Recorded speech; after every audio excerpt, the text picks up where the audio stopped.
चीन से तनातनी के बीच अमेरिका ने फिलीपींस की सेना के साथ युद्ध अभ्यास किया। यह अभ्यास ऐसी जगह हुआ जो साउथ चाइना सी और ताइवान स्ट्रेट दोनों के नजदीक है, जहां अमेरिका और फिलीपींस के सैनिकों ने हाई मार्च से ताबड़तोड़ मिसाइलें दागी। इस फायर ड्रिल में दोनों देशों के सैनिकों ने चीन को अपनी ताकत दिखाई और उनकी तोपों की आवाज से पूरा इलाका गूंज उठा, या यूं कहें कि उन्होंने उनकी गरज चीन तक पहुंचा दी। ताइवान के मुद्दे पर अमेरिका की वजह से चीन वैसे ही परेशान है और अब उसके एक और पड़ोसी के साथ अमेरिका ने मिलिट्री ड्रिल की, जिसमें करीब 2500 सैनिक शामिल हुए, जिन्होंने चीन के बहुत करीब मिसाइलें दागी। वो अलग बात है कि ये केवल एक प्रैक्टिस थी, लेकिन इस अभ्यास ने चीन की टेंशन तो पक्का बढ़ा दी होगी, क्योंकि वो नहीं चाहता कि उसके इलाके में कोई और देश शेर बने और दादागिरी दिखाए। लेकिन अमेरिका लगातार उसकी राह का रोड़ा बन रहा है। इस बीच खबर है कि चीन की चुनौती से निपटने के लिए ताइवान ने भी अपने जंगी जहाजों की ताकत को बढ़ाना शुरू कर दिया, क्योंकि दावा किया जा रहा है कि चीन ताइवान पर हमला करने के इरादे से उसे घेरने में जुटा है। और इसीलिए वो पिछले 2 महीनों से ताइवान को डराने के लिए लगातार मिसाइलें भी दाग रहा है। यही नहीं, पिछले दिनों उसने ताइवान को घेरकर कई दिनों तक बड़ी मिलिट्री ड्रिल भी की और उसके लड़ाकू विमान आए दिन ताइवान की हवाई सीमा में घुसपैठ कर उसे डराने में जुटे रहे।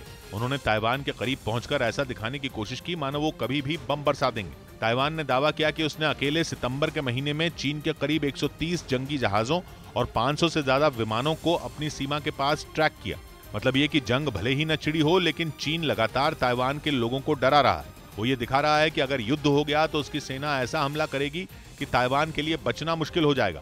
और अब तो खबर है कि हाल के दिनों में चीन ने ताइवान को घेरने के लिए उसकी समुद्री सीमा के पास रोजाना गश्त करने वाले जंगी जहाजों की संख्या को दुगना कर दिया। लेकिन ताइवान भी खामोश बैठता नहीं दिख रहा।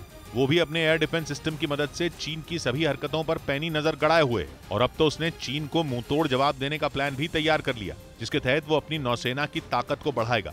और इसके लिए उसने एक नई एंटी सबमरीन और एंटी एयरक्राफ्ट वॉरशिप तैयार करने का ऐलान किया और दावा किया कि वो जल्द ही अपने पुराने युद्धपोतों को आधुनिक तकनीक से लैस कर देगा। असल में ताइवान की नौसेना के पास 26 बड़े युद्धपोत हैं, जिनमें ज्यादातर काफी पुराने हो चुके हैं। इस बीच इजराइल की महिला सैनिक की मौत के बाद यरूशलेम में शुरू हुआ बवाल थमता नहीं दिख रहा है। इसकी शुरुआत उस वक्त हुई जब 8 अक्टूबर को एक फिलिस्तीनी हमलावर की फायरिंग में घायल इजराइल की उस सैनिक ने इलाज के दौरान दम तोड़ दिया था, जिसकी तलाश में जुटे इजराइल के सैनिकों को यरूशलेम में फिलिस्तीनियों के गढ़ में छापेमारी के दौरान भारी विरोध का सामना करना पड़ा, जिससे बचने के लिए उन्होंने प्रदर्शनकारियों के मकानों पर ताबड़तोड़ फायरिंग की।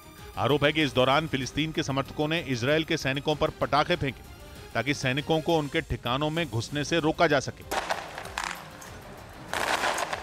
विरोध कर रहे लोगों ने कूड़ेदानों में आग लगाकर रास्ता बंद करने की भी कोशिश की, जिसके बाद इजराइल के सैनिकों ने उन्हें डराने के लिए तेज रोशनी और आवाज करने वाले स्टन ग्रेनेड दागे।